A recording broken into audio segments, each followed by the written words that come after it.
Hi, my name is John Prestel, founder of the Peace of Justice Organization and the Father's Care Movement. Our current mission is to build a coalition of 100,000 men and women to come together and change the laws to support healthy relationships between single fathers and their children. Currently, our laws do the exact opposite of that. In this video, I'm speaking on the subject of child support as an equal rights issue. The vast majority of single fathers who are ordered to pay child support have the same issue with it. The amount ordered is not based on actual cost. It is based on a percentage of your income. Therefore, like taxes, the more you make, the more they take. But a child is not a tax. They are human beings whom parents are responsible for. Yet, under current child support laws, they are often treated as assets. And that is because, under current child support laws, the recipient of child support can make money off of receiving child support. Meaning the child support received exceeds what it costs to buy the products required to take care of the child. Food, clothing, healthcare, childcare, etc. Because child support can be such a profitable business, this makes child custody cases more contentious. If a mother can make, for example, $300 per month or $300 more per month if she has the child, then she has quite an incentive to do everything in her power to keep the child in her custody. Even if the amount of child support she receives covers the exact cost of the child, she still has quite an incentive to do everything in her power to keep the child in her custody, because she can have the child and raise the child for free. Imagine that, being able to have children and have someone else pay for them, no money out of your pocket at all. Now, before I go down the rabbit hole of reasons why current child support laws are unjust, I want to get to my critical point, which is that the issue of unjust child support laws is an equal rights issue. That's right, it's an equal rights issue. Current child support laws blatantly discriminate against single fathers. Married fathers are required by law to provide the essentials for their child or children.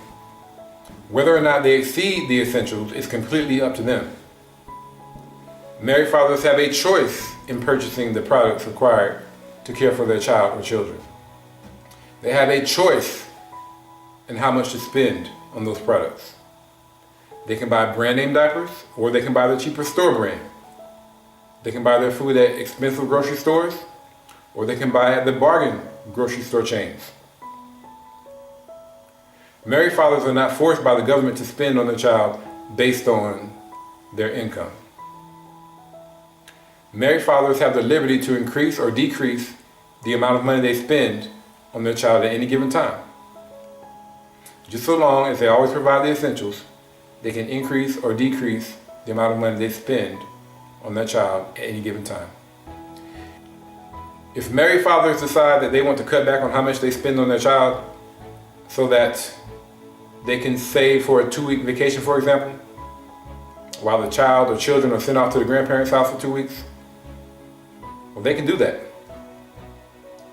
If a married father decides he wants to launch a business that requires him to take a pay cut temporarily, he can do that. He can cut back on how much he spends on his child or children in order to successfully build his business. The courts will not get involved. They will not get involved telling him he has to continue the current level of spending on his child, even though he's taken an intentional pay cut to build his business. In fact, for married fathers, the court only gets involved in the business of the married fathers raising their child or children if the father has been shown to be neglectful. On the other hand, for single fathers, the court inserts itself in the business of the father raising his child only because he is a father who has chosen not to be married or has chosen to no longer be married. For a married father, the court only inserts itself in the business of a father raising his child if there's an accusation of a father neglecting his child. And before a court can take any adverse action against that father, the allegations have to be proven in the court of law. Married fathers have freedom. They have the freedom to raise their children without the courts getting involved, just so long as they are not shown to be neglectful. Married fathers have freedom in allocating resources for their child or children. Single fathers do not have those freedoms. The Georgia State Constitution states that no person shall be deprived of life, liberty, or property except by due process of the law. The Georgia State Constitution also states that protection to person and property is the paramount duty of the government and shall be impartial and complete. No person shall be denied the equal protection of the laws, is what it says. Current child support law deprives single fathers of liberty and property without due process of the law. Current child support law does not protect the property of single fathers. Current child support laws deny single fathers equal protection under the laws. The liberty that married fathers have in raising their children is protected under the laws. Single fathers are not protected. The property of married fathers, and money is property, is protected under the law. Single fathers are not protected. Single fathers need to be equally protected under the law when it comes to the business of raising our children.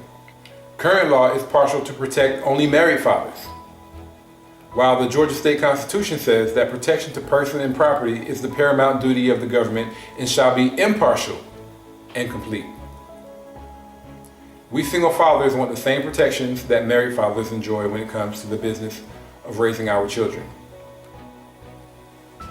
Just like with married fathers, the government should only get involved in the business of raising their children if the father has been shown to be neglectful. Just like married fathers, we single fathers want the right to allocate our resources to our children as we see fit. Just like married fathers, we should only be required to supply our child with the essentials, and anything beyond that should be completely our choice, just as with married fathers. A married father's resources are protected under the law. A married father has the right to keep the money he makes in his line of work separate from the money that the mother makes. If he does not want the mother to have access to it for whatever reason, then he does not have to give her access to it. He has complete control over it. The mother cannot access it unless she files for divorce. Now, conversely, the mother has the right to keep the money that she makes in her line of work separate from the money that the father makes. And if she does not want him to access it for whatever reason, then she does not have to allow him to access it. She has complete control over hers, and the only way that he has access to it is through a divorce. For a single father, under current law, a father can be required to hand over to the mother of his child hundreds or even thousands of dollars in excess of what it costs to purchase the product for his child.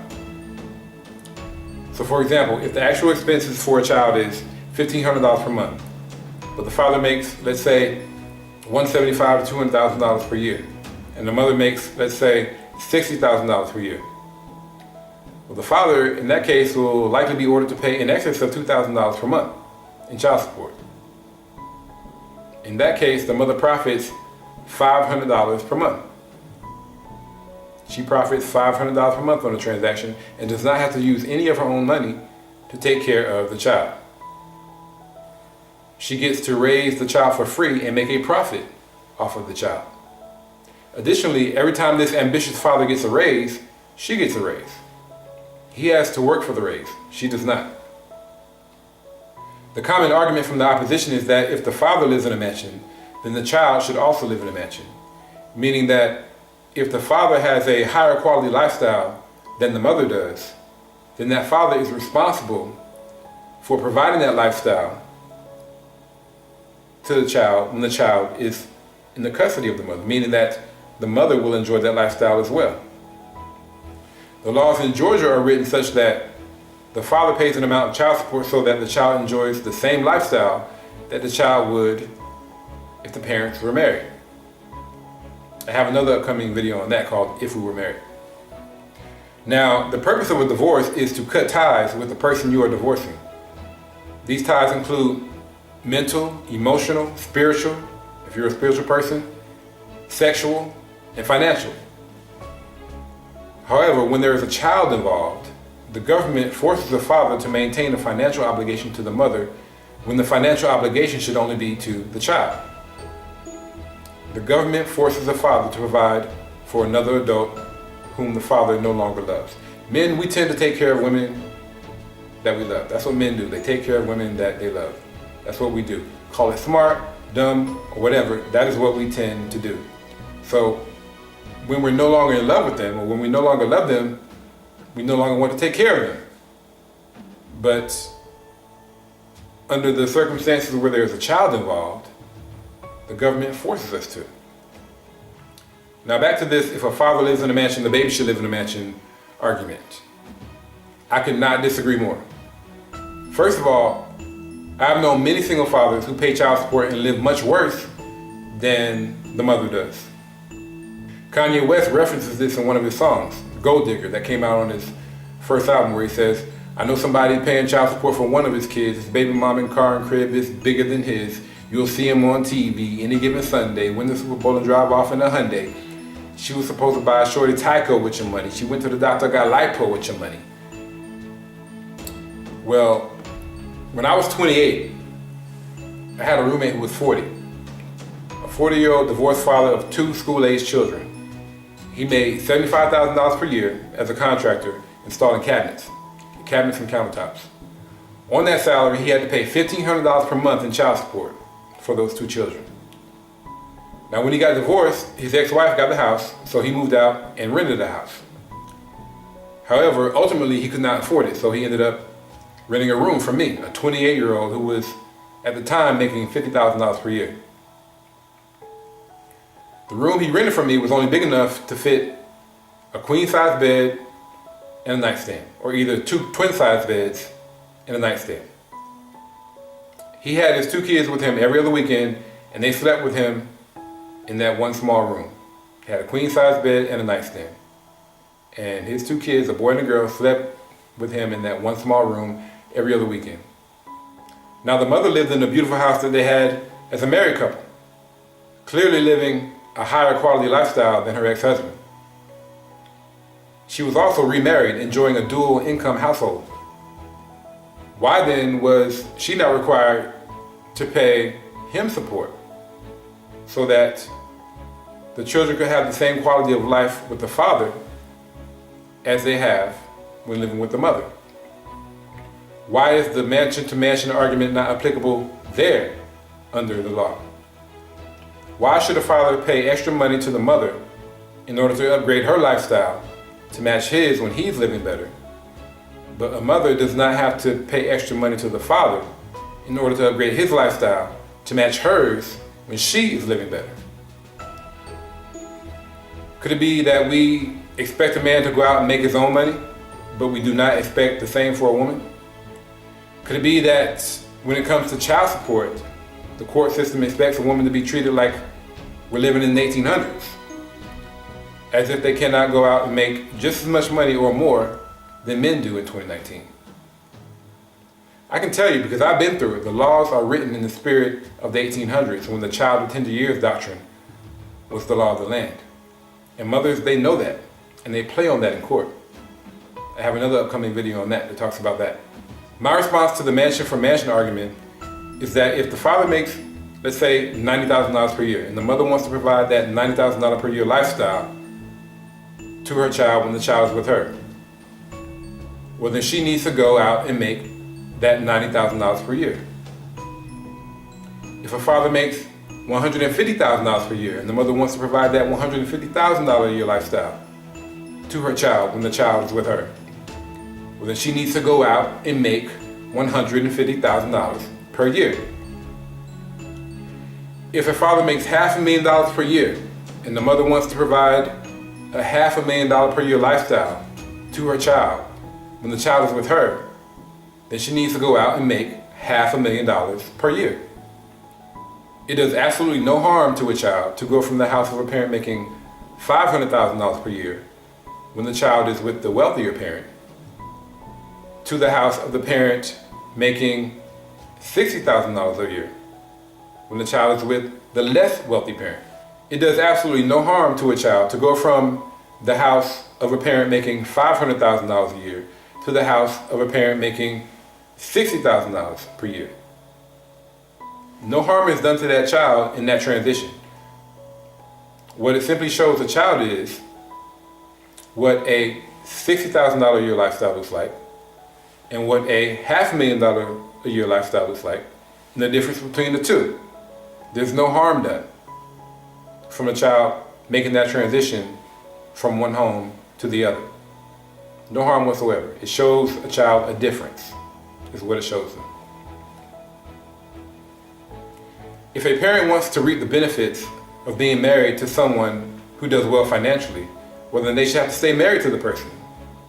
Whether that person providing the lifestyle is male or female, they should have to stay married to that person if they want to reap the benefits of being married to someone who does well financially.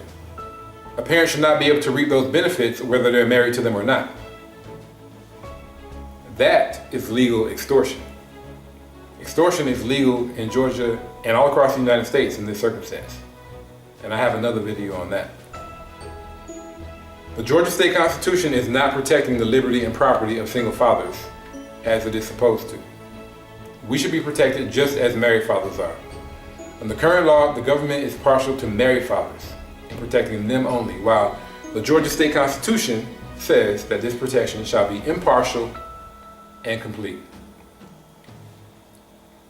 Towards the end of my marriage, I received a $30,000 pay raise.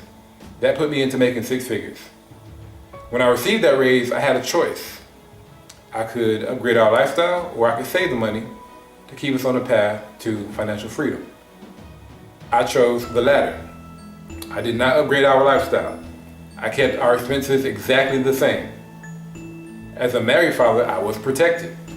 The government could not tell me that since I now make an additional $30,000, I have to spend more of my money on my child. I did not have to buy more expensive diapers or food. I did not have to go buy a bigger house, a bigger car, or a nicer car. I kept my expenses the same. I kept driving my 2004 Acura and my 2002 Avalanche. My wife at the time, she wanted me to upgrade our lifestyle, but I explained to her that I was going to save the money instead. And to her disappointment, that is what I did. I had that choice. The laws protected that choice, just so long as I would stay married. Because of course, the laws are partial to protecting married fathers.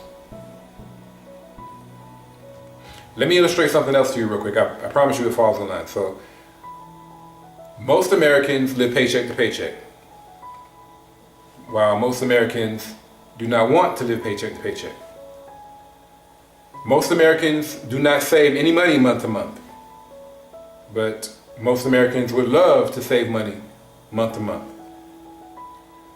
Most Americans increase their spending every time they get a raise, but most Americans would like to have the self-discipline to not increase their spending every time they get a raise, because increasing your spending every time you get a raise is a recipe for never reaching financial freedom. Many married fathers maintain those bad habits for a long time before they finally snap out of it and start to get ahead. But while they do maintain those bad habits, it is their choice. And when they do finally snap out of it and change and start to save more money, again, it is their choice. They have the option of saving every dime of their increase, just as I did when I was a married father, when I received that $30,000 raise. Unmarried fathers do not have that choice. Under current law, when I receive another $30,000 raise, I am not able to save every dime of that increase as I was able to as a married father. Under current law, I would have to give up a significant portion of it to the mother of my child, who already receives over $1,000 a month from me for our one child. However, she would have the choice to save every dime of extra child support that I would be forced to give her. Additionally, when she receives any kind of raise from her business, she has the choice to save every dime of that increase. She has the choice to save every dime of her increase, while I do not. My property, like the property of many single fathers, is not impartially and completely equally protected under the law as it is for married fathers and single mothers. Single fathers need to have our property equally protected under the law. Just like with married fathers, the government should only get involved in the business of raising their children if the father has been shown to be neglectful. The set standard should be that both parents are responsible for 50% of what it costs to buy the products required to care for the child, and it should not matter how much either of the parents makes, unless one or both of the parents are in poverty. Now, if one parent is in poverty, then I would suggest that it's probably better for the child to be under the primary care of the parent who is not in poverty, at least until that parent who is in poverty can get to a better place, gain their footing, whether that be through getting some assistance to go to school or start a business, or whatever they have to do to get to a better place. And perhaps the child support obligation can be reduced or temporarily suspended until that time, until they can get to a better place. Just like with married fathers whose expenditures on their child is based on actual cost, child support for single fathers should be based on actual cost, not a percentage of their income. When I was married, I spent the amount of money that I spent on my child was based on what the products actually cost. Her milk that I used to buy, her diapers, her clothes, her doctor visits, having to pay for her doctor visits, her child care. I paid for those things at cost. All the different venues that I went to purchase these things, when I went to those venues, whether it be online or a store or person to person, when I went to those venues, I didn't say, well, here's how much I make, so let's do a calculation on how much I should pay based on how much I make. And they didn't ask me, well, how much do you make? How much do you make? You want some milk? Well, how much do you make? You want some diapers? Well, how much do you make? You want some child care? Well, how much do you make? You want some health care? Well, how much do you make? You make $50,000 a year? Okay, well, this doctor visit is going to be $5. You make $200,000 a year? Oh, okay, well, your doctor visit is going to be $2,000. That's not the way it works. You buy the products at cost. You buy the products at cost. It's based on actual cost, not a percentage of your income. And that's how it should be. Child support should be based on actual cost. That way, instead of wasting money having lawyers request all your financial statements and reviewing all those statements, which is that process alone, the process of lawyers requesting all your financial statements, your check stubs, your bank statements, your credit card statements, all that process of lawyers requesting all that and reviewing all those documents, that alone can cost you and your former spouse $10,000 each. Who can afford that? Some of us can pay that, but who can really afford that? I could pay it. But could I afford it? No, I could not afford it. I could not afford it. Not many people I know can afford it. So instead of doing that, the court could provide a simple form for the parents to fill out, simply listing all the monthly expenses for the child. During a divorce, the court already requires that each of you fill out what's called a financial affidavit, which shows your monthly income and expenses. There should be a separate form strictly for the child expenses. Strictly for the child expenses that you can fill out, and whatever the final number is, you fill out that worksheet, and whatever the final number is, you both are responsible for half. That's how it should be. You both are responsible for half of whatever that final number is. Once you list out all those expenses on the form, food, clothing, health care, child care, all those things listed out on the form, and then you're responsible for half of it. Now, if certain expenses are no longer feasible because of a new financial picture after a divorce or failed relationship, then an adjustment has to be made. If, for example, the child was going to a private school that cost $50,000 per year during the relationship, of which the father was paying $30,000 annually and the mother was paying $20,000 annually. Well, after the failure of the relationship, neither one of them may be able to afford that anymore. They may need to find a cheaper private school or send their child to a public school. The child will have to adjust. That's part of life. I was a military kid. I was adjusting every 3 years, and I'm okay. Having both parents be responsible for 50% of the child expenses will make it so that child support cannot be a profitable business. Both parents will have to spend a portion of their individual earnings on their child. This will keep child support costs from getting out of control. A mother who makes $80,000 per year won't push to send her child to a private school that costs $50,000 per year if she has to pay half of it herself. She wouldn't be able to afford it. This protects the property of a father who perhaps technically could pay $50,000 annually to send his child to private school, but he may not want to.